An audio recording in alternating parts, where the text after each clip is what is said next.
نبی کے صحابہ کے راستے پہ چل کے دلوں کا سکون ہم نے حاصل کیا ہے۔ السلام علیکم ورحمۃ اللہ وبرکاتہ۔ بسم اللہ الرحمن الرحیم۔ پیارے بچوں، آج ہم اسلام کے چوتھے خلیفہ حضرت علی رضی اللہ تعالیٰ عنہ کا تذکرہ کرتے ہیں۔ حضرت علی رضی اللہ تعالیٰ عنہ کا لقب اسد اللہ، حیدر اور مرتضی ہے۔ آپ کی کنیت جس سے آپ پکارے جاتے تھے، کبھی ابو الحسن اور کبھی ابو تراب کے نام سے پکارے جاتے تھے۔ آپ کا نسب نبی رحمت صلی اللہ علیہ وسلم سے بہت قریب ہے۔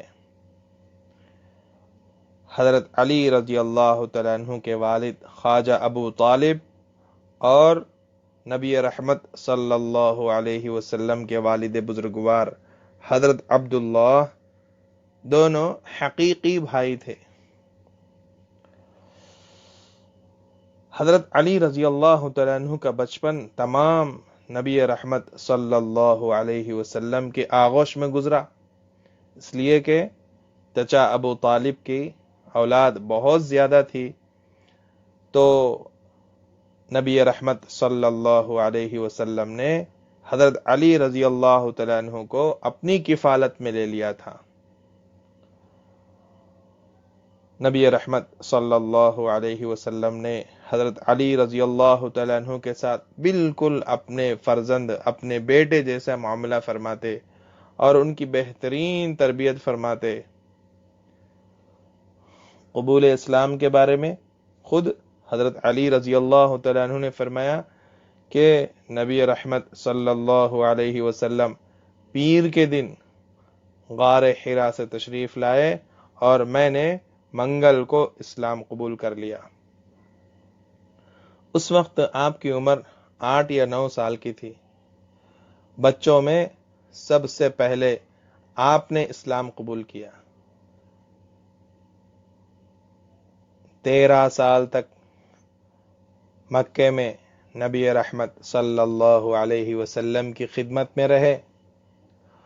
اس زمانے میں جو تکلیفیں، مصیبتیں نبی رحمت صلی اللہ علیہ وسلم اور عام مسلمانوں کو پیش آئیں، حضرت علی رضی اللہ تعالیٰ عنہ بھی ان سخت آزمائشوں سے دوچار ہوئے، مگر نبی رحمت صلی اللہ علیہ وسلم کا ساتھ نہ چھوڑا۔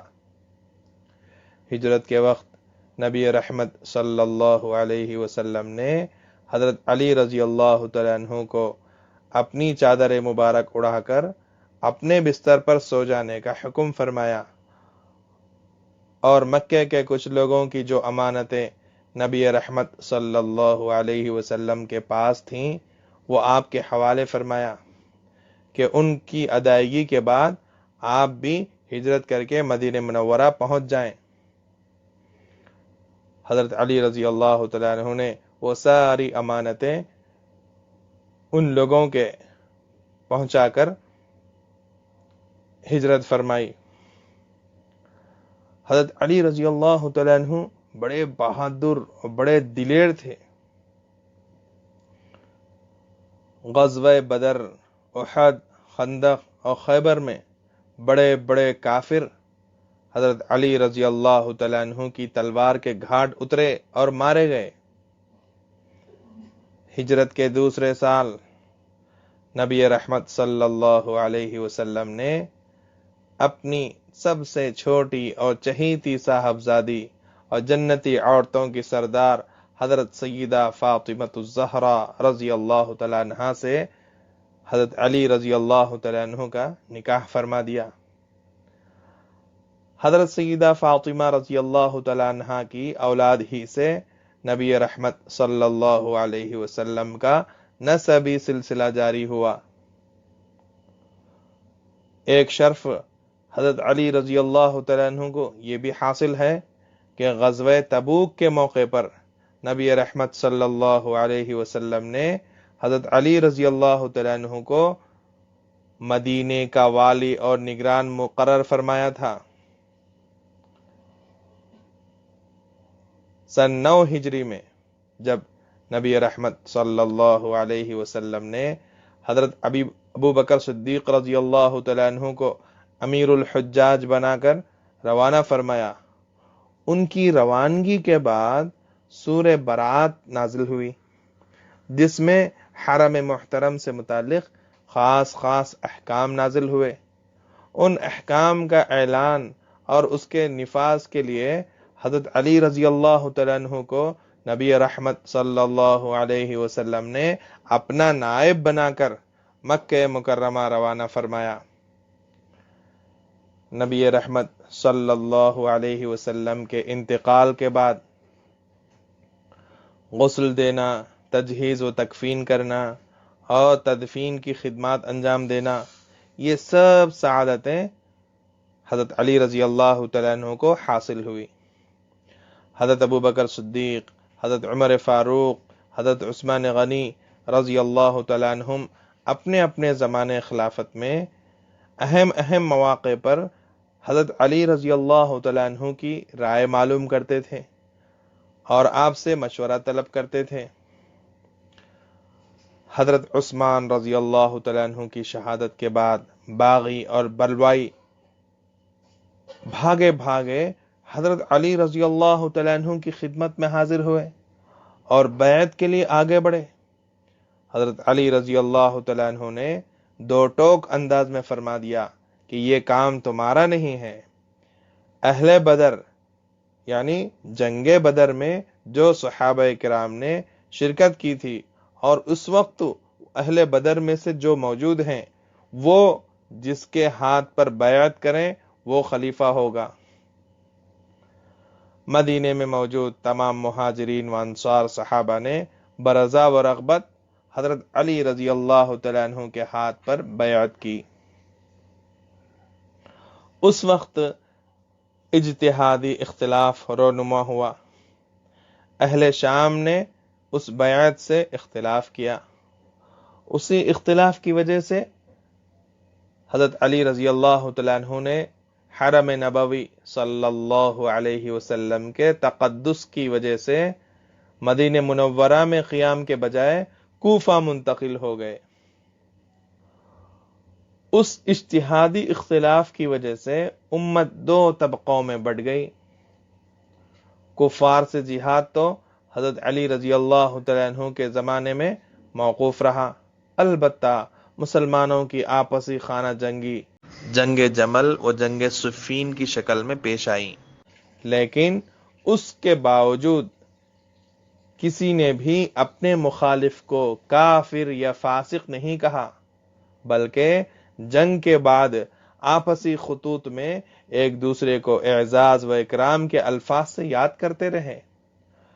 اس دوران غیر اسلامی نظریات و خیالات کا حامل ایک نیا فرقہ خوارج کا وجود میں آیا۔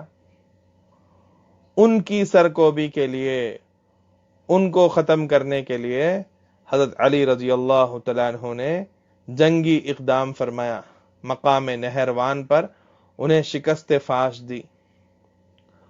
اسی فرقے کے باقی بچے ہوئے 3 خارجی بدبختوں نے اپنے مقتولین کے انتقام کے لیے، بدلہ لینے کے لیے امت کی 3 برگزیدہ شخصیتوں حضرت علی رضی اللہ تعالیٰ عنہ، حضرت معاویہ رضی اللہ تعالیٰ عنہ، حضرت عمر ابن العاص رضی اللہ تعالیٰ عنہ کے قتل کی سازش تیار کی۔ نبی رحمت صلی اللہ علیہ وسلم کی پیشن گوئی کو تو پورا ہونا ہی تھا۔ ایک موقع پر نبی رحمت صلی اللہ علیہ وسلم نے فرمایا تھا، اے علی، اگلوں میں سب سے زیادہ شقی اور بدبخت وہ شخص تھا جس نے حضرت صالح علیہ السلام کی اونٹنی کے پیر کاٹے تھے، اور پچھلوں میں وہ سب سے زیادہ شقی اور بدبخت ہوگا جو تمہاری داڑھی اور تمہارے سر کے خون سے تمہاری داڑھی کو تمہارے سر کے خون سے رنگین کرے گا۔ چنانچہ اس جماعت خوارج کے 3 بدبخت عبد الرحمن ابن ملجم، برق بن عبداللہ، عمر ابن بکر نے ان اکابر صحابہ کے قتل کا منصوبہ تیار کیا اور پھر اس ناپاک مہم کے لیے نکل پڑے۔ ابن ملجم کوفہ پہنچا، برق بن عبداللہ اور عمر ابن بکر ملک شام پہنچے۔ ایک ہی تاریخ میں تینوں صحابہ کو نشانہ بنانا طے ہوا تھا، مگر 2 ناکام ہوئے۔ ملعون ابن ملجم نے حضرت علی رضی اللہ تعالیٰ عنہ کے قتل سے جو کوفہ پہنچا تھا، اس نے حضرت علی رضی اللہ تعالیٰ عنہ پر نماز فجر کے لیے جاتے ہوئے شدید وار کیا۔ اس وقت حضرت علی رضی اللہ تعالیٰ عنہ نے فرمایا، فزت ورب الکعبہ، رب کعبہ کی قسم میں تو کامیاب ہو گیا۔ زخم بہت گہرے آئے تھے۔ اس واقعے کے بعد چاروں طرف سے لوگ دوڑ پڑے۔ قاتل لعین ابن ملجم پکڑا گیا۔ حضرت علی رضی اللہ تعالیٰ عنہ نے اپنے جیتے جی اس کو قتل ہونے نہیں دیا۔ پھر فرمایا، اگر میں اچھا ہو گیا تو مجھے خود اختیار ہے، چاہوں گا تو سزا دوں گا، چاہوں گا تو معاف کر دوں گا۔ اگر میں اچھا نہ ہوا، اس حادثے میں میرا انتقال ہو گیا، تو یہ کرنا کہ اس کو ایک ہی ضرب میں مار دینا، تڑپا تڑپا کر نہ مارنا۔ یہ واقعہ 20 رمضان المبارک جمعہ کے دن پیش آیا۔ چونکہ خنجر زہر آلود تھا، اس لیے زہر بدن میں پھیلتا گیا اور حالت بگڑنے لگی۔ اتوار کی شب 40 ہجری میں انتقال فرمایا۔ انا للہ و انا الیہ راجعون۔ حضرات حسنین رضی اللہ عنہما، یعنی حضرت حسن اور حضرت حسین رضی اللہ عنہما نے حضرت علی رضی اللہ تعالیٰ عنہ کو غسل دیا۔ حضرت حسن رضی اللہ تعالیٰ عنہ نے نماز جنازہ پڑھائی۔ کوفہ کے قبرستان ہی میں تدفین عمل میں آئی۔ صحیح روایات کے مطابق شہادت کے وقت عمر شریف 63 برس کی تھی۔ سلام ہو آپ پر، بے شمار رحمتیں و برکتیں نازل ہوں آپ پر۔ السلام علیکم ورحمۃ اللہ وبرکاتہ۔